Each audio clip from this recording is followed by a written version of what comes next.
رکھا حاشر صاحب؟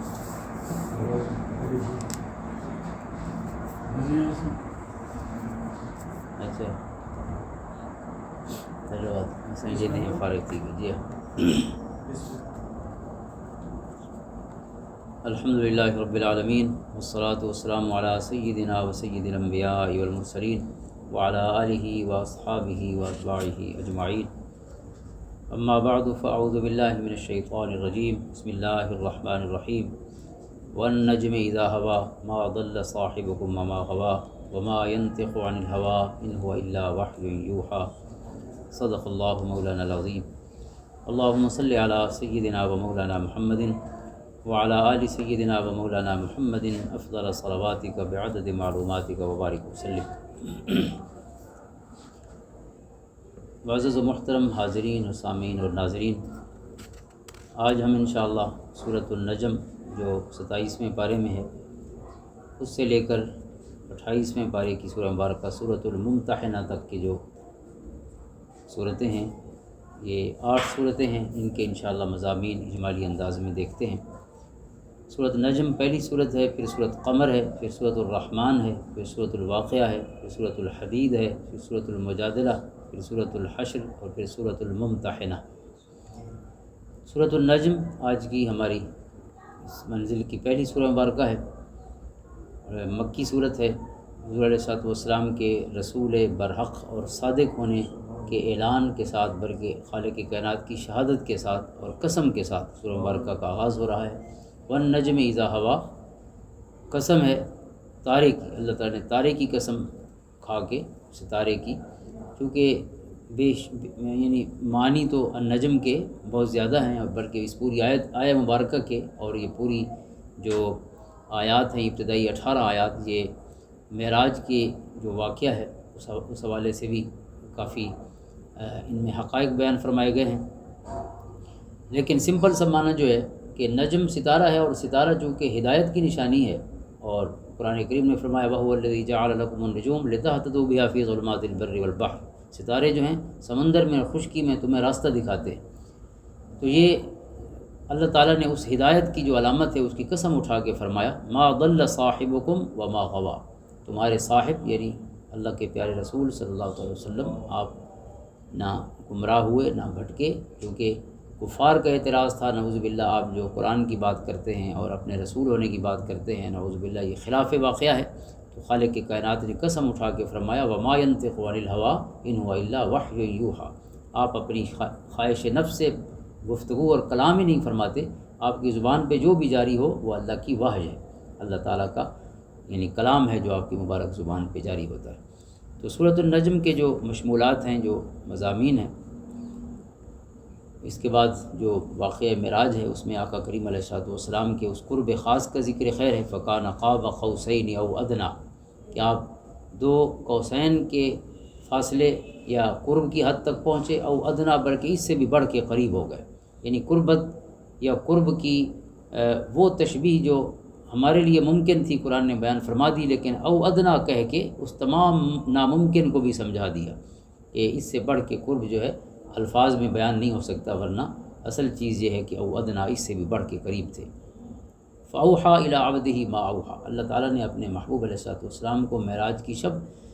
جو اللہ رب العزت کو پسند تھا آپ کو وحی اور علم عطا فرمایا۔ یعنی ایک وحی تو وہ ہے جو قرآن کریم کی صورت میں محفوظ ہے، لیکن اس کے علاوہ حضور علیہ الصلوۃ والسلام کے قلب اطہر پر اللہ رب العزت کی طرف سے جن عظیم معارف اور معانی اور مختلف حکمتوں کا نزول ہوتا رہتا تھا، تو اس کا کوئی اندازہ نہیں اور اس کا کوئی حساب نہیں، چونکہ آپ کو جو حکمت عطا فرمائی گئی، قرآن کریم نے فرمایا ہم نے آپ کو صرف کتاب نہیں دی بلکہ حکمت بھی نازل فرمائی۔ وہ جو حکمت ہے وہ ایک ان لمیٹڈ ہے، ایک لامتناہی سلسلہ ہے ہمارے لحاظ سے، یعنی ہم اس کی کوئی حد متعین نہیں کر سکتے کہ اللہ تعالیٰ نے آپ پر کتنا کرم فرمایا۔ اس لیے جو پوری حدیث پاک ہے، ذخیرہ احادیث ہے، وہ بھی اس لحاظ سے وحی غیر مطلوب ہے۔ اس لیے وحی کی 2 قسمیں کی گئی، ایک وحی مطلوب ہے یعنی وہ وحی جس کی نماز میں تلاوت کی جاتی ہے یعنی قرآن کریم، اور ایک وحی غیر مطلوب ہے یعنی جس کی نماز میں تلاوت تو نہیں ہوتی لیکن ہے وہ بھی وحی اللہ ہی کا کلام ہے۔ اور پھر اس میں ارشاد گرامی ہے ما زاغ البصر وما طغیٰ، آپ کے اس قرب خاص میں آپ نے جو اپنے پیارے رب کے جلوے جس انداز میں دیکھے جو اس کی شان کے لائق تھا اور جو حضور کی شان کے لائق تھا، تو قرآن نے کہا کہ آپ کی مبارک نظر جو ہے وہ ٹیڑھی بھی نہیں ہوئی اور وہ اپنے راستے سے ہٹی بھی نہیں ہے، یعنی آپ نے یوں دیکھا ہے جیسے کوئی معمول کا منظر دیکھا جاتا ہے۔ اللہ تعالیٰ نے آپ کی بصارت میں وہ کمال عطا فرمایا آپ کی آنکھ کو کہ اس نے اس جلوہ ذاتی کو بھی اس انداز میں مشاہدہ فرمایا جیسے کوئی معمول کا کوئی منظر ہو۔ اور یہ جو کلمات ہیں ہمارے مفسرین کرام نے حضور علیہ الصلوۃ والسلام کی معراج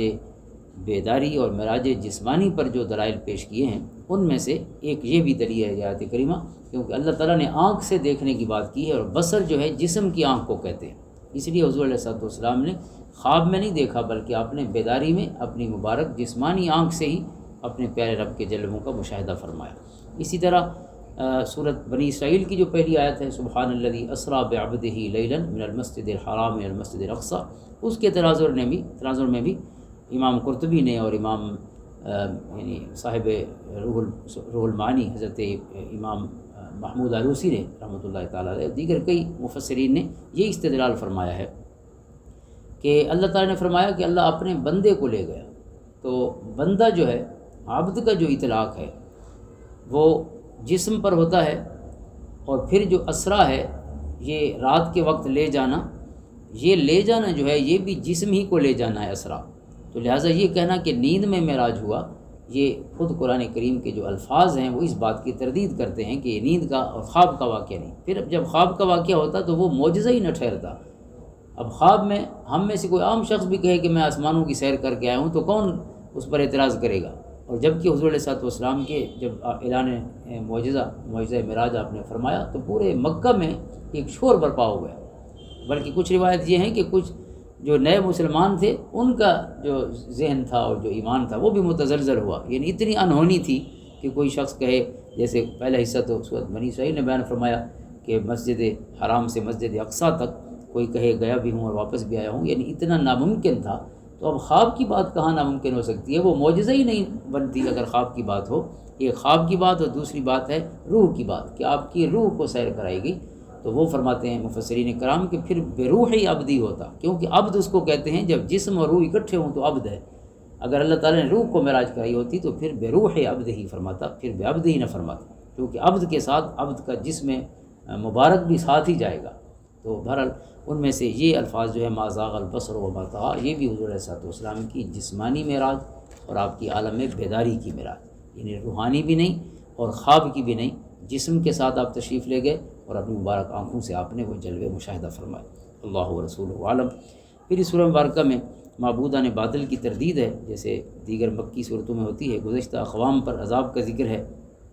اور ایک آیت کریمہ اہم ہے، لیس للانسان الا ما سعی۔ اس قرآن کریم کی آیت مبارکہ میں ایک اصول بیان فرمایا گیا ہے کہ کسی شخص کو وہی ملے گا جس کی وہ کوشش کرے گا۔ اب اس پر بڑی لمبی بحث ہے، لیکن مختصراً یہ ہے کہ علماء نے جو اس آیت کریمہ کے تحت ایک چیز زیادہ تفصیل سے بیان فرمائی وہ ایصال ثواب کا مسئلہ ہے، کیونکہ ہم جو ایصال ثواب یعنی کسی کو ثواب پہنچاتے ہیں یا دعا مانگتے ہیں تو وہ بھی اس کا عمل تو نہیں ہوتا، جبکہ قرآن کہہ رہا ہے کہ جس نے کوشش کی صرف اسی کا اس کو ثواب ملے گا۔ لیس للانسان الا ما سعی، انسان کو صرف وہی ملے گا جس کی اس نے کوشش کی۔ اب ایک بندہ قبر میں پڑا ہوا ہے تو دعا تو میں اس کی مغفرت کی مانگ رہا ہوں، وہ تو کوشش نہیں کر رہا، یہ کوشش تو میری ہے، عمل بھی میرا ہے، تو وضو میں نے کیا، یہ نوافل میں نے پڑھے، قرآن میں نے پڑھا، اس کو ایصال کیا، یا اور ثواب کے کام، یہ صرف دعا مانگنا ہی سمجھ رہے ہیں تو وہ بھی میرا عمل ہے، اس کا تو نہیں، وہ تو قبر میں۔ اور پھر دوسری طرف یہ ہے کہ خود قرآن فرماتا ہے، آج ہی ہم نے وہ آیت کریمہ میں پڑھی ہے سورۃ الحشر میں، کہ جو تعلیم فرماتی ہے کہ صحابہ کرام علیہ الرضوان خصوصاً مہاجرین و انصار کے بعد آنے والوں کا یہ عمل ہے کہ وہ اپنے سب پچھڑوں کے لیے یہ دعا مانگتے ہیں، ربنا اغفر لنا ولاخواننا الذین سبقونا بالایمان، اے اللہ ہماری بھی مغفرت فرما اور ہمارے ان بھائیوں کو بھی مغفرت فرما جو ہم سے پہلے ایمان لا کے پھر تیری بارگاہ میں پہنچ چکے ہیں۔ تو اب اللہ تعالیٰ جب خود ہم سے دعا منگوا رہا ہے ان کے لیے جو فوت ہو گئے ہیں، تو پھر وہ عمل تو ہمارا ہے، اور اگر اللہ تعالیٰ نے ان کو ہمارے اس عمل کا، ہماری دعا کا کوئی فائدہ نہیں پہنچانا تو پھر نعوذ باللہ اللہ تعالیٰ ہمیں کسی ایسے کام پہ لگا رہا ہے جس کا کوئی نتیجہ نہیں، کوئی آؤٹ پٹ نہیں ہے۔ تو لہٰذا ان آیات کو ظاہر قرآن جو ہے القرآن یفسر بعضہ بعضا، قرآن کے ایک حصہ دوسرے حصے کی تشریح اور توضیح اور تفسیر فرماتا ہے۔ تو ان تمام آیات کی روشنی میں پھر علماء نے فرمایا کہ یہاں جس چیز کی نفی ہے اس سے یہ مراد نہیں کہ ایصال ثواب یا دوسرے کا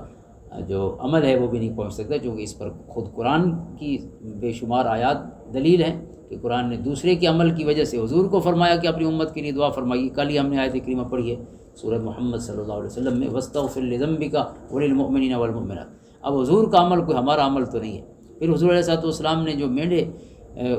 قربانی کے لیے پیش کیے تو حضور علیہ السلام نے اللہ کی بارگاہ میں عرض کی کہ اللہ میری طرف سے، آل محمد کی طرف سے اور امت محمد کی طرف سے قبول فرما۔ اب آقا کریم علیہ السلام کا عمل بھی ظاہر ہے، حضور کی ساری امت کا عمل تو نہیں ہے، لیکن اللہ نے اس کا ثواب پہنچانا تھا تو حضور نے فرمایا ان کی طرف سے قبول فرما۔ اسی طرح حج کے لیے دیگر بہت سی احادیث ہیں اس پر، جن سے یہ ثابت ہوتا ہے کہ دوسرے کے عمل کا ثواب بھی میت کو پہنچتا ہے۔ اور حضرت امام اعظم ابو حنیفہ رحمۃ اللہ تعالیٰ علیہ آپ کا یہ مسلک ہے کہ اب دو چیزیں ہیں کہ کیا ثواب پہنچتا ہے، ایک ہے مالی عبادت اور ایک ہے بدنی عبادت۔ امام صاحب کا یہ فتویٰ ہے اور دیگر کئی ائمہ اور علماء کا کہ بدنی عبادت کا ثواب بھی پہنچتا ہے اور مالی عبادت کا ثواب بھی پہنچتا ہے۔ جو مالی عبادت ہے اس میں کسی امام کا کوئی اختلاف نہیں ہے، یعنی پیسے اگر آپ خرچ کریں خیرات کی صورت میں ہو، حج کریں میت کی طرف سے یا خیرات کریں کسی بھی انداز میں، اس پر کسی کا اختلاف نہیں۔ بدنی میں اختلاف ہے اور اس میں امام اعظم ابو حنیفہ رحمۃ اللہ تعالیٰ علیہ آپ کی ترجیح یہی ہے کہ بدنی عبادت کا ثواب بھی پہنچتا ہے۔ بدنی کون سی ہیں؟ مثلا میں نے نوافل پڑھے اور کسی کو بخشوں، قرآن میں پڑھ رہا ہوں، قرآن بھی بدنی عبادت ہے، تسبیحات اور اوراد اور وظائف پڑھے جائیں اور ان کا ثواب پہنچایا جائے۔ اور امام صاحب کی دلیل بہت سے دلائل ہیں، لیکن ان میں سے ایک دلیل یہ ہے کہ چونکہ مالی عبادات پہ بھی کوئی اختلاف نہیں اور حج پہ بھی کوئی اختلاف نہیں، چونکہ ان پر صریح احادیث موجود ہے، سیاہ ستہ کی، بخاری و مسلم کی، کہ حضور علیہ السلام نے میت کی طرف سے حج کرنے کا حکم فرمایا، اجازت عطا فرمائی۔ تو امام صاحب فرماتے ہیں کہ حج میں صرف پیسہ تو نہیں ہوتا، جسم بھی تو ہوتا ہے، لہٰذا حج کے ثبوت یا حج کی جو اجازت ہے اور جو سب کا اتفاق ہے، تو یہ دلیل ہے اس چیز کی کہ حج میں صرف پیسے سے کام تو نہیں چلتا۔ حاجی ظاہر ہے احرام باندھے گا، پھر اس کے بعد طواف ہے اور اتنی، بلکہ حج تو صرف عام بدنی عبادتوں سے بھی کہیں بڑھ کر ہے، یعنی نماز روزے میں جتنی مشقت ہے اس سے کہیں بڑھ کر مشقت تو حج میں ہے۔ تو امام صاحب فرماتے ہیں کہ خود حج کی اجازت میں بدنی اجازت بھی موجود ہے، بدنی عمل کی، کہ اس کا ثواب بھی پہنچتا ہے، اور مال تو ظاہر ہے کسی کا اختلاف نہیں، تو مالی عبادت کا ثواب بھی پہنچتا ہے۔ اللہ و رسولہ عالم۔ تو اس لیے ثواب پہنچانے چاہیے اللہ تعالیٰ، یہ خیر کا کام ہے۔ اور ویسے بھی دوسرے کے لیے جو عمل کیا جائے وہ صرف اپنے لیے جو ہے وہ خود غرضی ہوتی ہے، دوسرے کے لیے کیا جائے تو اس میں تو انسان کی وسعت ظرفی اور انسان کے خود مزاج میں ایک فیاضی کا جو عنصر ہے وہ نظر آتا ہے، اور اللہ تعالیٰ کو یہ چیز بہت پسند ہے۔ اگلی سورہ مبارکہ ہے سورۃ القمر، اقتربت الساعۃ وانشق القمر۔ سورۃ نجم جو ہے یہ اس کا باعتبار نزول کے 53 نمبر ہے، باعتبار مصحف کے، اور آسمانی ترتیب جو ہے نزول کی وہ 33 ہے، اور سورۃ قمر 54 نمبر ہے مصحف کی ترتیب میں، یعنی قرآنی ترتیب میں، اور 37 نمبر ہے باعتبار نزول کے۔ اس کی پہلی آیت مبارکہ جو ہے شق القمر کا معجزہ جو ہے آقا کریم علیہ السلام کا، اس کی طرف اشارہ فرما رہی ہے۔ اقتربت الساعۃ وانشق القمر، قیامت قریب آ گئی اور چاند دو ٹکڑے ہوا۔ تو چاند کے ٹکڑے جو ہیں یہ آقا کریم علیہ السلام کا معجزہ ہے۔ جب کفار نے مطالبہ کیا کہ اگر آپ نبی ہیں تو کوئی حصی معجزہ دکھائیے، بلکہ وہ یہ جو مطالبہ ہے اس کو تو قرآن کریم کی اکثر مکی صورتوں نے بیان فرمایا ہے کہ کوئی آیت لے آئیں، آیت سے مراد اس طرح کا جو محسوس ہونے والا معجزہ ہو۔ تو حضرت عبداللہ ابن مسعود رضی اللہ تعالیٰ عنہ فرماتے ہیں، یہ بخاری شریف کی حدیث ہے کہ انشق القمر علی عہد رسول اللہ صلی اللہ علیہ وآلہ وسلم شقتین، کہ آقا کریم علیہ السلام کی حیات مبارکہ میں چاند جو ہے دو ٹکڑے ہوا، حتیٰ نظروا الیہ، یہاں تک کہ سب لوگوں نے اہل مکہ نے دیکھا۔ فقال رسول اللہ صلی اللہ علیہ وآلہ وسلم اشہدوا، حضور نے فرمایا گواہ بن جاؤ کہ یہ جو حصی معجزہ مانگتے تھے، مطالبہ کرتے تھے، تو اللہ تعالیٰ نے ان کو دکھا دیا۔ تو وہ چاند جو ہے آپ نے انگلی کا اشارہ فرمایا، آدھا چاند ابو القبیس پہاڑ کے اس طرف اور آدھا اس طرف، ایک دائیں چلا گیا ایک ٹکڑا، ایک بائیں چلا گیا، اس کو سب نے مشاہدہ فرمایا۔ بخاری شریف کی حدیث میں نے عرض کی ہے، اس کے علاوہ بھی اس پر احادیث ہے۔ پھر اس سورہ مبارکہ میں گزشتہ اقوام کی جو تکذیب تھی اللہ کی آیات کی، انبیاء کے پیغام کی، اور پھر ان پر جو عذاب الہی آیا، ان کا ذکر ہے، قوم نوح کا، قوم عاد کا، قوم ثمود کا، حضرت لوط علیہ السلام کی قوم کا، اور آل فرعون کا۔ اور پھر اس سورہ مبارکہ میں ایک آیت کریمہ کئی بار دہرائی گئی ہے، وَلَقَدْ يَسَّرْنَا الْقُرْآنَ لِلذِّكْرِ، ہم نے قرآن کو نصیحت کے لیے آسان کر دیا۔ تو قرآن کریم میں کئی آسانیاں ہیں۔ ایک تو حفظ کے لیے آسان ہے کہ کوئی کتاب، چاہے وہ آسمانی کتابیں اس سے پہلے موجود تھیں، ان کے کوئی حافظ نہیں ہوئے، لیکن اللہ تعالیٰ نے یہ قرآن کریم کو ایک ایسی انفرادیت اور امتیاز عطا فرمایا ہے کہ پورا قرآن الحمدللہ حافظ کے سینے میں ہوتا ہے۔ اور آج کل تو قرآن پڑھنے اور پڑھانے اور قرآن سننے اور سنانے کے دن ہیں، تو کس انداز میں تراویح میں حفاظ کرام چھوٹی چھوٹی عمر کے قرآن کریم کو اتنی خوبصورتی سے وہ تلاوت کر رہے ہوتے ہیں۔ تو پورا قرآن 30 پارے 114 سورتیں جو ہیں سینے میں محفوظ ہونا، یہ خود ایک قرآن کا معجزہ ہے۔ اور پھر قرآن کریم نصیحت کے لیے آسان ہے۔ یہ کوئی فلسفے کی کتاب نہیں کہ اس میں سمجھنا کوئی مشکل ہو انسان کے لیے، یہ بھول بھلائیوں کی کتاب نہیں ہے، یہ بالکل آسان ہے۔ اس سے جو یعنی نصیحت حاصل کرنا ہے، جو انسان کے اخلاق اس سے سیکھنے ہیں، جو عمل سیکھنا ہے، زندگی گزارنے کے اصول و ضوابط سیکھنے ہیں، بالکل احکام کی آیات بالکل واضح ہیں، کلیئر ہیں۔ اور پھر اگلی سورہ مبارکہ سورۃ الرحمن ہے جو آج ہم نے پڑھی ہے، 55 نمبر ہے اس کا، اور 97 نمبر یا 43 نمبر۔ اس میں سورۃ الرحمن پر مدنی لکھا ہوا ہے، لیکن اس پر بھی اختلاف ہے۔ زیادہ محققین کہتے ہیں کہ یہ مکی صورت ہے، مدنی نہیں ہے، جو اس کا پورا مزاج جو ہے وہ مکی صورتوں والا ہے۔ تو پھر دونوں نمبر ہیں، اگر مکی ہو تو 43 نمبر ہے، اگر مدنی ہو تو 97 نمبر 97 باعتبار نزول کے۔ تو شعب الایمان میں حضرت علی المرتضیٰ رضی اللہ عنہ فرماتے ہیں، لکل شیء عروس وعروس القرآن سورۃ الرحمن، کہ آقا کریم علیہ السلام نے ارشاد فرمایا کہ ہر چیز کے لیے ایک عروس اور دلہن ہوتی ہے، اور قرآن کی جو دلہن ہے فرمایا وہ سورۃ الرحمن ہے، عروس القرآن ہے۔ اس کے مشمولات میں توحید ہے، اللہ تعالیٰ کی قدرت پر دلائل ہیں، نبوت پر دلائل ہیں، وحی الہی پر دلائل ہیں، قیامت کی ہولناکیوں کا ذکر ہے، اللہ تعالیٰ کی عظیم نعمتوں کا ذکر ہے، اور بار بار جو ہے یہ جھنجھوڑا گیا ہے اور جگایا گیا ہے، فَبِأَيِّ آلَاءِ رَبِّكُمَا تُكَذِّبَانِ، کن کن نعمتوں کو جھٹاؤ گے رب کائنات کی، بے حساب اور بے شمار نعمت۔ انسان آنکھ کھولے تو پوری کائنات کا ایک ایک حصہ، اور ایک ایک نعمت کے اندر پھر کئی نعمتیں انسان کے وجود کے اندر، اپنے گھر سویا ہوا ہو تو آنکھ کھولے تو لیٹے لیٹے بھی اس کو ہر طرف اللہ کی نعمتیں اور اللہ تعالیٰ کی مبارک نشانیاں ہی نظر آئیں گی۔ تذکیر بآلاء اللہ کے باب میں سمجھ لیں کہ یہ سورہ مبارکہ بھی ایک خاص مقام رکھتی ہے اللہ کی نعمتوں کو یاد دلانے کے باب میں۔ اور پھر ساری چیزیں ذکر کر کے جو کی ورڈ ہیں قرآن کریم کے اس سورہ مبارکہ میں وہ ہیں کل من علیہا فان، ہر چیز نے ختم ہو جانا ہے، وَيَبْقَى وَجْهُ رَبِّكَ ذُو الْجَلَالِ وَالْإِكْرَامِ، اس وحدہ لا شریک کا نام رہے گا، باقی ہر چیز کے لیے دوام نہیں ہے، خلود نہیں ہے، ہر چیز فنا ہے۔ تبارک اسم ربک ذی الجلال والاکرام، آخری آیت مبارکہ بھی اللہ تعالیٰ کے صاحب جلال ہونے، صاحب اکرام ہونے کے نعرے پر ختم ہو رہی ہے۔ سورۃ الواقعہ پھر سورہ مبارکہ ہے، اور اس سورہ مبارکہ کا تو پہلے بھی ہم ذکر کر چکے ہیں قرآن کریم کتاب شفا کے حوالے سے، کہ سورۃ الواقعہ واقعہ قیامت کے لیے کہا گیا ہے۔ اذا وقعت الواقعہ پہلی آیہ مبارکہ ہے جب قیامت واقع ہو جائے گی۔ حضرت عبداللہ ابن مسعود رضی اللہ عنہ فرماتے ہیں، شعب الایمان کی حدیث ہے، من قرأ سورۃ الواقعہ فی کل لیلۃ لم تصبہ فاقۃ ابدا، جو ہر رات سورۃ واقعہ پڑھتا ہے تو اس پر کبھی فاقہ نہیں آئے گا۔ اور آپ فرماتے تھے وقد امرت بناتی ان یقرأنها کل لیلۃ، میں نے اپنی بچیوں کو یہ تعلیم کر دیا ہے، انہیں یہ نصیحت کر دی ہے کہ وہ روزانہ رات کو اس سورہ مبارکہ کی تلاوت کیا کریں۔ اور جامع ترمذی میں حضرت عبداللہ ابن عباس رضی اللہ عنہ کی حدیث ہے، قال ابو بکر رضی اللہ تعالیٰ عنہ یا رسول اللہ صلی اللہ علیہ وسلم قد شبت، یہ حدیث بھی پہلے ہم نے مختلف جو دروس ہیں ان میں پیش کی تھی، کہ حضور علیہ السلام کی بارگاہ میں عرض کی کہ حضور آپ بوڑھے ہو رہے ہیں، یعنی آپ کے جسم مبارکہ پر بڑھاپے کے آثار ظاہر ہو رہے ہیں۔ تو آپ نے ارشاد فرمایا شیبتنی ہود والواقعات والمرسلات وعما یتساءلون واذا الشمس کورت، تو اس حدیث میں آپ نے ان صورتوں کے نام لیے کہ ان کی وجہ سے میرے جسم اطہر پر بڑھاپے کے آثار ہیں، سورۃ ہود، سورۃ الواقعہ، سورۃ المرسلات، عما یتساءلون اور اذا الشمس کورت۔ ان تمام صورتوں میں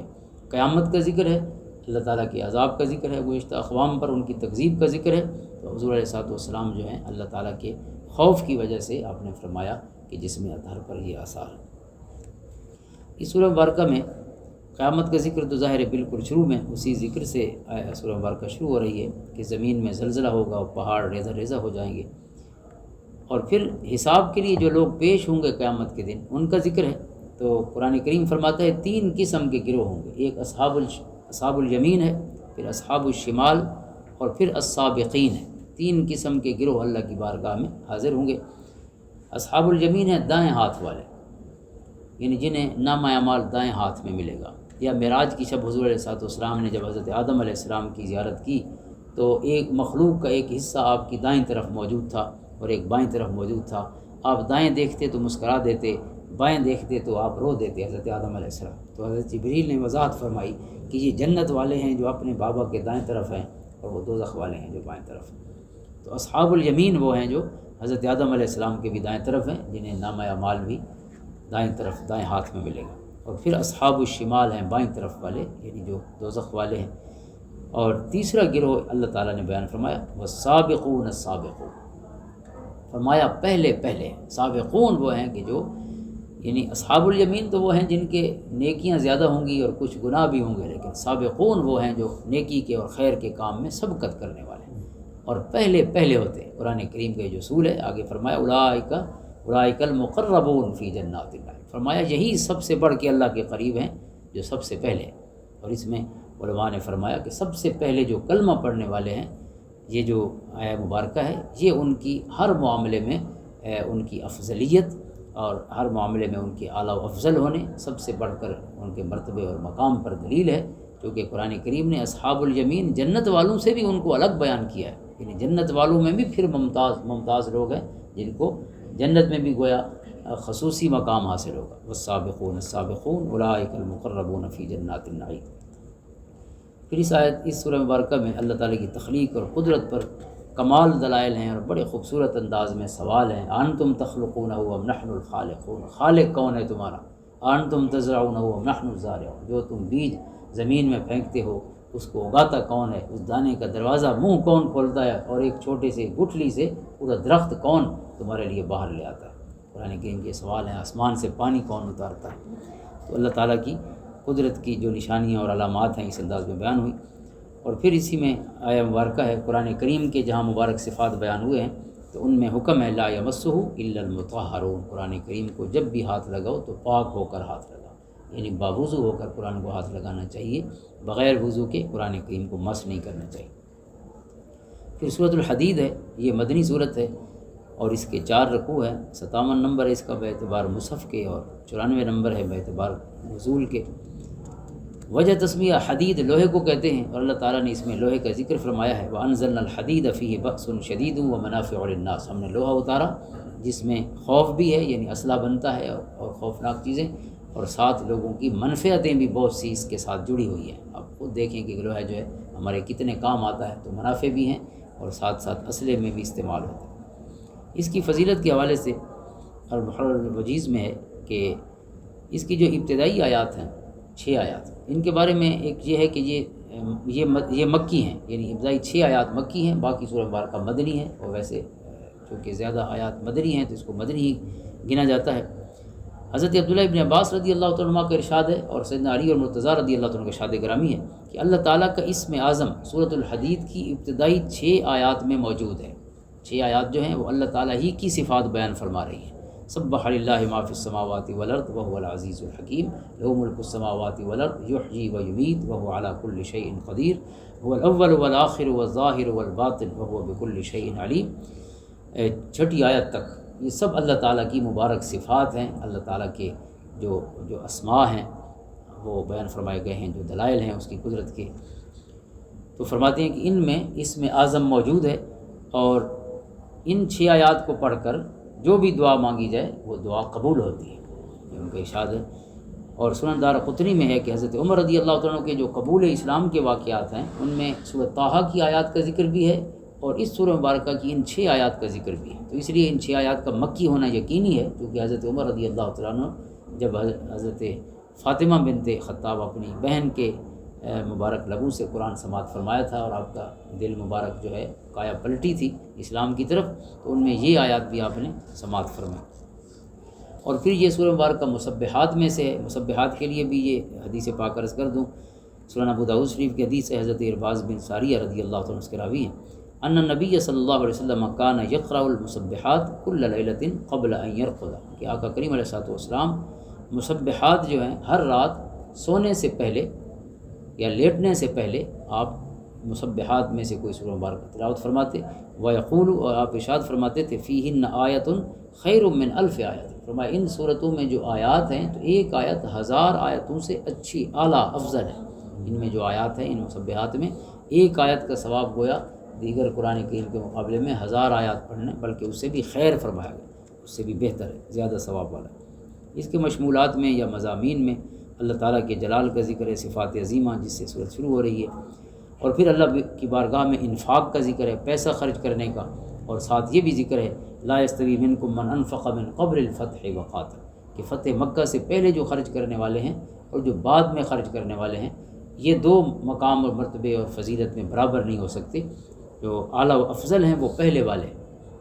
لا یستوی منکم من انفق من قبل الفتح وقاتل اولئک اعظم درجۃ من الذین انفقوا من بعد وقاتلوا، جنہوں نے بعد میں جہاد کیا یا بعد میں اللہ کی راہ میں پیسہ خرچ کیا، وہ ان پہلوؤں کے برابر نہیں ہو سکتے، لیکن وَكُلًّا وَعَدَ اللَّهُ الْحُسْنَى، اللہ تعالیٰ نے محبوب کے سارے غلاموں کے ساتھ بھلائی کا ارادہ فرما لیا۔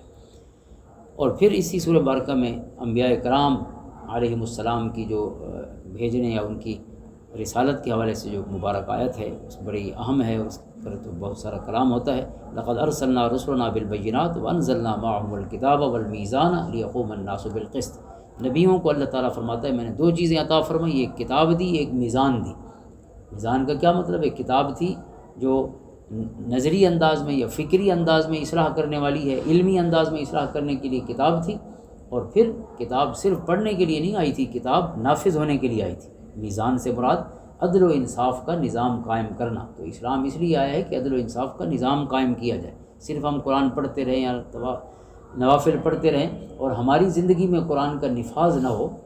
تو یہ ہم نے گویا آدھا عمل کیا ہے، پورا عمل نہیں ہے۔ اور پھر سیاسی حوالے سے جو پولیٹیکل سسٹم ہے قرآن کریم کا، اسلام کا، وہ اس لیے آیا ہے کہ دنیا میں انصاف کا نظام قائم کیا جائے، جو ہیو ناٹس ہیں، جو غریب ہیں، جو محروم طبقات ہیں، ان کے حقوق دیے جائیں، مساوی تقسیم کی جائے، جو وسائل ہیں، جیسے سورۃ حشر میں بھی فرمایا گیا کہ دولت جو ہے وہ چند لوگوں کے اندر محدود ہو کے نہ رہ جائے، اس لیے ہے دولت کہ اسے تقسیم کیا جائے۔ تو وہ کیسے تقسیم ہوگی؟ جب زکوٰۃ کا سسٹم اور نظام ہوگا، اور اسلام کا نظام ہوگا کہ جو اغنیاء ہیں ان سے لیا جائے گا اور جو فقراء ہیں ان تک پہنچایا جائے گا۔ سورۃ المجادلہ پھر قرآن کریم کی اگلی سورہ مبارکہ ہے، جو 28ویں پارے کی پہلی سورت ہے، اور 28ویں پارے کی ساری سورتیں جو ہیں وہ پھر مدنی ہیں۔ یہ سورۃ حدید بھی مدنی ہے، 27ویں پارے کی آخری سورہ مبارکہ۔ سورۃ مجادلہ سے لے کر پورا 28واں پارہ مدنی صورتوں پر مشتمل ہے۔ تو سورۃ مجادلہ تکرار کرنے والی، یعنی اس عورت کے لیے بولا گیا جو حضور علیہ السلام کی بارگاہ میں آئی، حضرت خولہ بنت مالک بن ثعلبہ، خولہ بنت ثعلبہ مشہور ہیں رضی اللہ تعالیٰ عنہ۔ ان کے خاوند نے حضرت اوس بن صامت رضی اللہ تعالیٰ عنہ نے طلاق دے دی، اور طلاق تھی زہار والی، انت علیہ کا ظہر امی، یہ ایک طلاق کی قسم تھی عرب میں کہ تو میرے لیے اس طرح ہے جیسے میری ماں کی پیٹھ ہو، مطلب ہے مجھ پر حرام ہے۔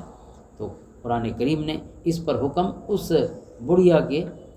گزارش پر ہی قرآن نے حکم اتارا ہے، اور اس کی جو عرض تھی وہ کیسی تھی؟ قد سمع اللہ قول التی تجادلک فی زوجہا وتشتکی الی اللہ، اللہ تعالیٰ نے اس کی باتیں سن لی ہیں کہ جو آپ سے تکرار کر رہی ہے اپنے خاوند کے حوالے سے، اور اللہ سے شکایت کر رہی ہے کہ اللہ تعالیٰ کب حکم اتارے گا، جلدی میں بھی بہت ہے، حضرت خولہ بنت ثعلبہ رضی اللہ تعالیٰ۔ تو حضرت عمر رضی اللہ عنہ کے واقعہ مفسرین نے لکھا ہے کہ آپ کہیں تشریف لے جا رہے تھے اور ایک بڑھیا تھی انتہائی جھکی ہوئی، تو حضرت عمر جو ہے اس کے لیے ظاہر ہے اس نے کچھ نصیحتیں کیں آپ کو، تو حضرت عمر لمبی قد کے تھے، تو بڑھیا ایک تو ویسے چھوٹی قد کی، پھر جھکی ہوئی بھی تھی اس کی پیٹھ مبارکہ، تو حضرت عمر بالکل تقریباً آدھے رکوع کی کیفیت میں اس کی باتیں سنتے رہے، اور بڑی دیر وہ نصیحتیں کرتی تھی جب آپ امیر المومنین تھے۔ تو بعد میں کسی نے کہا کہ اس بڑھیا کو اتنا وقت آپ نے کیوں دیا اور اتنی تکلیف میں؟ تو آپ نے فرمایا اس بڑھیا کو جانتے ہو؟ یہ وہ بڑھیا ہے جس کی آواز آسمانوں پہ پہنچی تھی اور جس کے لیے قرآن اترا ہے، قد سمع اللہ قول التی تجادلک فی زوجہا، اللہ تعالیٰ نے اس محبت سے جس کا کلام سنا ہے، عمر کون ہے اس کی باتیں نہ سنی، تو یہ حضرت خولہ ہیں۔ پھر اس کا پورا حکم اترا ہے، اللہ تعالیٰ نے اس کا کفارہ عطا فرما کے پھر اس طلاق کی جو قسم تھی، یعنی ساتھ یہ بھی فرمایا، سورۃ احزاب میں بھی فرمایا تھا کہ تمہاری ماں کہنے سے کوئی بیوی تمہاری ماں نہیں بن جائے گی، لہٰذا اس طرح کے فضول جو کلمات ہیں وہ مت بولا کیجیے، لیکن اس کا کفارہ یہ ہے کہ غلام آزاد کیا جائے، یا پھر 60 مسلسل روزے ہیں یا 60 مسکینوں کا کھانا ہے تو اس سے وہ کفارہ ہو جائے گا، لہٰذا میاں بیوی پھر سے وہ اکٹھے رہ سکتے ہیں۔ پھر آداب مجلس ہیں اس سورہ مبارکہ میں سکھائے گئے، حضور علیہ السلام کے پاس کیسے بیٹھنا ہے، تو پھیل کے نہ بیٹھو، ایسے بیٹھو کہ باہر سے جو آنے والے ہیں انہیں گنجائش مل سکے۔ اور پھر ایک آیت مبارکہ ہے، وہ بھی آقا کریم علیہ السلام کی ذات گرامی کا ادبی تعلیم فرمایا گیا ہے کہ جب آپ سے کوئی تنہائی میں بات پوچھنی ہو، اذا ناجیتم الرسول فقدموا بین یدی نجواکم صدقہ، تو پھر پہلے صدقہ دو اور پھر حضور علیہ السلام کے مبارک بول جو ہیں ان کا فیض حاصل کرو۔ اب یہ آیت کریمہ جب اتری، یہ واحد آیت ہے قرآن کریم کی جس پر صرف ایک ہستی نے عمل کیا ہے اور اس کے بعد حکم واپس چلا گیا، اور وہ ہستی تھی حضرت علی اور مرتضیٰ رضی اللہ تعالیٰ عنہ۔ آپ نے عمل کیا، آپ نے 10 باتیں پوچھی 1 دینار صدقہ کر کے، لیکن مفسرین فرماتے ہیں کہ آپ نے 1 دینار صدقہ کیا ہے، لیکن ہر بات لاکھوں دیناروں سے بھی مہنگی ہے جو آپ نے حضور علیہ السلام کے مبارک لبوں سے پھر امت تک پہنچائی ہے۔ ہم اس کا مختصراً یہ 10 باتیں جو ہیں جو آپ نے پوچھی، حضور علیہ السلام نے جواب ارشاد فرمایا، وہ پڑھ لیتے ہیں۔ پہلے پوچھا وفا کیا ہے، آپ نے فرمایا وفا توحید اور توحید کی شہادت دینا، اس کو وحدہ لا شریک ماننا، یہ وفا ہے۔ عرض کیا فساد کیا ہے، فرمایا کفر و شرک۔ عرض کیا حق کیا ہے، فرمایا اسلام، قرآن اور ولایت جب تجھے ملے۔ عرض کیا ہیلہ یا تدبیر کیا ہے، فرمایا ترک ہیلہ۔ ہیلہ یہ ہے کہ سارے ہیلے چھوڑ دو، صرف اللہ کی امید، اس خالق کے کائنات کے ساتھ وابستہ ہو جاؤ، جڑ جاؤ۔ عرض کیا مجھ پر کیا لازم ہے، فرمایا اللہ اور اس کے رسول کی اطاعت۔ عرض کیا اللہ تعالیٰ سے کیسے دعا مانگوں، فرمایا صدق و یقین کے ساتھ، جو مانگ رہے ہو وہ سچ ہو اور یقین ہو کہ میری اسی وقت ہی رب کائنات میری حالت پہ کرم نازی فرما رہا ہے اور میری خالی گود جو ہے اللہ کی رحمتوں سے بھری جا رہی۔ پھر عرض کیا اللہ تعالیٰ سے کیسے دعا مانگوں، اللہ تعالیٰ سے کیا مانگوں، کیا مانگوں۔ پہلے تو پوچھا کیسے مانگوں، پھر عرض کیا کیا مانگوں، فرمایا عافیت۔ ایک روایت میں عاقبت کا لفظ بھی ہے، عافیت، جیسے وہ معروف دعا ہے مسنون، اللہم انا نسألک العفو والعافیت والمعافات الدائمۃ فی الدین والدنیا والآخرہ۔ تو عافیت جو ہے اس کا کئی دیگر احادیث میں بھی ذکر ہے، اللہ سے عافیت مانگنی چاہیے۔ عرض کیا اپنے نجات کے لیے کیا کروں، فرمایا حلال کھاؤ اور سچ بولو۔ عرض کیا سرور کیا ہے، فرمایا جنت۔ اور آخری سوال ہے 10واں، عرض کیا راحت کیا ہے، فرمایا اللہ کا دیدار جو اہل ایمان کو عطا ہوگا۔ تو آپ نے یہ 10 باتیں پوچھی، اور پھر اس کے بعد اگلی آیت اتری اشفقتم ان تقدموا بین یدی نجواکم صدقات فاذا لم تفعلوا وتاب اللہ علیکم، کہ تم پر چونکہ گراں گزرا ہے، حضور علیہ السلام کی بارگاہ میں جو اکثریت تھی وہ تو 70 کے قریب وہ غلام تھے جن کا گھر بار بھی نہیں تھا، اصحاب صفہ، تو وہ کہاں سے پیسے لاتے کہ وہ صدقہ کرتے پہلے اور پھر حضور علیہ السلام سے کوئی نہ کوئی بات پوچھ کر اپنے سینے منور کرتے۔ ان کی تو ساری خوراک ہی حضور کا دیدار اور حضور کی مبارک گفتگو تھی، لہٰذا قرآن کریم نے فرمایا کہ ہم نے اپنا حکم واپس لے لیا، لہٰذا آپ بغیر صدقہ کے آقا کریم علیہ السلام سے سوال کر سکتے ہیں۔ پھر اس سورہ مبارکہ میں آگے صورت حشر ہے، پھر صورت ممتحنہ ہے، یہ ساری مدنی صورتیں ہیں، اور ان میں حضرات صحابہ کرام علیہ رضوان کی قربانیوں کا خصوصاً ذکر ہے۔ اس سورہ مبارکہ کی آخری آیت اور پھر صورت حشر میں بھی آیات ہیں کہ لا تجد قوما یؤمنون باللہ والیوم الآخر یوادون من حاد اللہ ورسولہ ولو کانوا آباءہم او ابناءہم او اخوانہم او عشیرتہم، کہ جن ایمان والے ہیں آپ نہیں دیکھیں گے کہ ان سے محبت کریں جو اللہ اور اس کے رسول کے دشمن ہوں، چاہے ان کے باپ ہوں، چاہے ان کے بیٹے ہوں، ان کے بھائی ہوں یا قبیلہ والے ہوں۔ یہ آیتیں ہوتی ہیں ان عظیم لوگوں کے لیے، ہستیوں کے لیے، کہ میدان بدر میں حضرت ابو عبیدہ بن الجراح رضی اللہ تعالیٰ عنہ نے اپنے سگے باپ کو قتل کیا اسلام کی خاطر، اندازہ کریں ان کی صداقت کا۔ حضرت ابو بکر صدیق رضی اللہ عنہ کے بیٹے حضرت عبد الرحمن جو اس وقت مسلمان نہیں تھے اور کفار کی طرف سے آئے تھے، انہوں نے جب پکارا اپنے مقابلے کے لیے تو حضرت ابو بکر نے کہا حضور مجھے اجازت فرمائیے میں جاتا ہوں۔ آپ نے فرمایا نہیں اے ابو بکر، تم اپنی ذات سے ہمیں نفع پہنچا، کیونکہ حضور کے ساتھ رہے عریش میں تو اس لیے آپ نے نہ جانے دیا، لیکن حضرت ابو بکر تیار تھے۔ حضرت عمر نے اپنے سگے ماموں عاص بن ہشام بن مغیرہ کو اپنے ہاتھوں سے قتل کیا۔ حضرت مصعب بن عمیر جو مکہ کا سب سے خوبصورت جوان تھا، جس نے پورے اہل مدینہ کو ایمان کا نور عطا فرمایا، معلم بن کے تشریف لائے، انہوں نے اپنے سگے بھائی عبید کو قتل کیا۔ آپ اندازہ کریں ان کی آزمائش کا۔ ہم تو صرف باتیں کر سکتے ہیں، سگا بھائی سامنے کھڑا ہو، سگا باپ سامنے کھڑا ہو، سگے بیٹے سامنے کھڑے ہوں، اور پھر میدان میں آئیں اور پھر آپ کی تلوار دیکھیں نہیں کہ کون کون ہے، ایک ہی تعارف ہو، اللہ اور اس کے رسول صلی اللہ علیہ وسلم کا، اور کسی کے ساتھ کوئی تعلق۔ اور حضرت علی نے، حضرت حمزہ نے رضی اللہ تعالیٰ عنہ کتنے قریبی رشتہ داروں کو قتل کیا، عتبہ، عتیبہ، ولید، سب قریش کے تھے اور سب ان کے قریبی تھے، پھر سب کو قتل کیا۔ اور اسلام کے لیے تلوار نے یہ نہیں دیکھا کہ اپنا کون ہے اور پرایا کون ہے، وہ صرف اسلام ہی ان کے لیے وجہ تعارف تھا، اس کے علاوہ کوئی تعارف نہیں۔ پھر اگلی سورہ مبارکہ سورۃ حشر، اس میں بھی اللہ تعالیٰ نے جو مال فے کا ذکر فرمایا، بنو نذیر قبیلہ جو یہود کا مدینہ طیبہ سے جلا وطن کیا گیا اپنی اس عہد شکنی کی وجہ سے کہ انہیں حضور علیہ السلام کو شہید کرنے کی کوشش کی تھی، تو اس کے بعد انہیں مدینہ سے اس چونکہ معاہدے کا حصہ تھا کہ ہم تو ایک دوسرے کی حفاظت کریں گے، بجائے حفاظت کے الٹا حضور کو ہی شہید کرنے کی انہوں نے پلان بنایا، تو پھر انہیں جلا وطن کر دیا گیا، وہ خیبر چلے گئے، کچھ شام چلے گئے، تو اس کے بعد جو ان کی زمینیں تھیں وہ تقسیم ہوئی مسلمانوں میں، تو اللہ تعالیٰ نے اس میں بھی پھر شان بیان فرمائی مہاجرین کی بھی اور انصار کی بھی، والذین تبوؤا الدار والایمان من قبلہم یحبون من ہاجر الیہم، مہاجرین کے لیے کہا کہ یبتغون فضلا من اللہ ورضوانہ، انہوں نے گھر چھوڑا ہے تو اللہ کی رضا کی تلاش کے لیے چھوڑا ہے، یعنی اللہ تعالیٰ نے گویا ان کے دل کی صداقت کا اعلان فرما دیا، اور ساتھ ہی فرمایا اولئک هم الصادقون، یہ سچے لوگ ہیں۔ اور پھر انصار کا ذکر فرمایا تو اللہ تعالیٰ نے فرمایا اولئک هم المفلحون، ان کو لیے کامیاب لوگ یہی ہیں، اور ان کی یہ صفت بیان فرمائی کہ اگرچہ وہ خود ضرورت مند ہیں لیکن وہ کہتے ہیں کہ ہمارے بھائیوں کی ضرورت پہلے پوری ہو، مہاجرین کی، ہمارا کام چل جائے گا، ولو کان بہم خصاصہ، قرآن کہتے ہیں خود بھی ضرورت مند ہیں لیکن اپنی ضرورت پر بھی دوسرے کی ضرورت کو ترجیح دینا، یہ ان کا کمال ہے، قرآن نے جس کی توصیف فرمائی۔ اس وقت حشر جو ہے یہ ختم ہوتی ہے اللہ تعالیٰ کی مبارک صفات پر، آخری 3 آیات جو ہیں وہ خالق کائنات کی بڑی خوبصورت انداز میں اسماء حسنہ خود خالق نے اپنے بیان فرمایا، لہٰذا یہ دعاؤں میں پڑھنی چاہیے۔ اور پھر آخری صورت جو ہے وہ صورت ممتحنہ ہے، امتحان لینے والی ہے، یہ صلح حدیبیہ کے بعد یہ اتری ہے 6 سے 8 ہجری کے درمیان، اور اس میں یہ تھا کہ جو مرد آتے تھے شرط کا حصہ تھا کہ انہیں واپس کر دیا جاتا تھا جو مکہ سے آتے تھے مسلمان ہو کے، لیکن جب عورتیں آئیں حضرت ام کلثوم بنت عقبہ بن ابی معیط اور حضرت صبیہ بنت حارث الاسلمیہ رضی اللہ تعالیٰ عنہما، اب ان کا مسئلہ ہے کہ عورتوں کو کیسے واپس کیا جائے۔ ادھر معاہدہ بھی ہے کہ جو بھی تمہارے شہر میں سے کلمہ پڑھ کے آئے گا تو ہم واپس کر دیں گے، کفار مکہ کے ساتھ معاہدہ ہے، کہ عورتیں آ گئی ہیں۔ اللہ تعالیٰ نے اپنے محبوب علیہ السلام کی توجہ ان الفاظ کی طرف مبذول فرمائی کہ آپ ذرا معاہدے کو پڑھیں تو صحیح اس میں کیا لکھا ہوا ہے، تو اللہ تعالیٰ کی قدرت سے اس میں ایک ایسا لفظ موجود تھا کہ جس میں خواتین خود بخود مستثنیٰ ہو گئی، تو وہ لفظ یہ تھے فقال سہیل انہ لا یأتیک منا رجل وان کان علی دینک الا رددتہ علینا، کہ ہم میں سے کوئی بھی مرد آپ کی طرف اگر آئے گا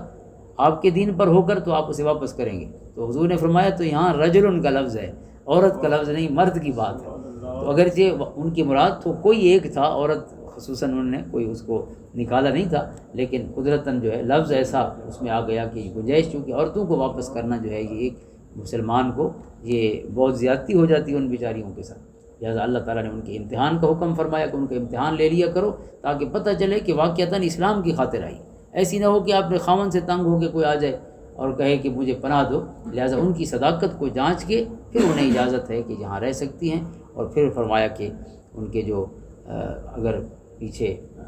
کفار کے ہاں اگر شادی شدہ ہیں تو پھر ان کو پیسے واپس کر دو جو اس نے حق مار کے دیے ہوں گے اپنے خاوند نے، وہ سارے احکام پھر سورہ مبارکہ میں بیان فرمائے گئے، تو ممتحنہ اس کا نام بھی امتحان لینے والی۔ تو یہ صورتیں جو ہیں آج 8 صورتیں الحمدللہ ہم نے پڑھی ہیں جس میں اکثر مدنی تھی، اللہ تعالیٰ قرآن پاک پڑھنے کی اور سمجھنے کی توفیق عطا فرمائے، آمین۔ اللہم صلی علی محمد وعلی آل محمد وبارک وسلم۔ بارک اللہ لی ولکم فی القرآن العظیم ونفعنی وإیاکم بالآیات والذکر الحکیم۔ اللہم صلی علی محمد وعلی آل محمد وبارک وسلم۔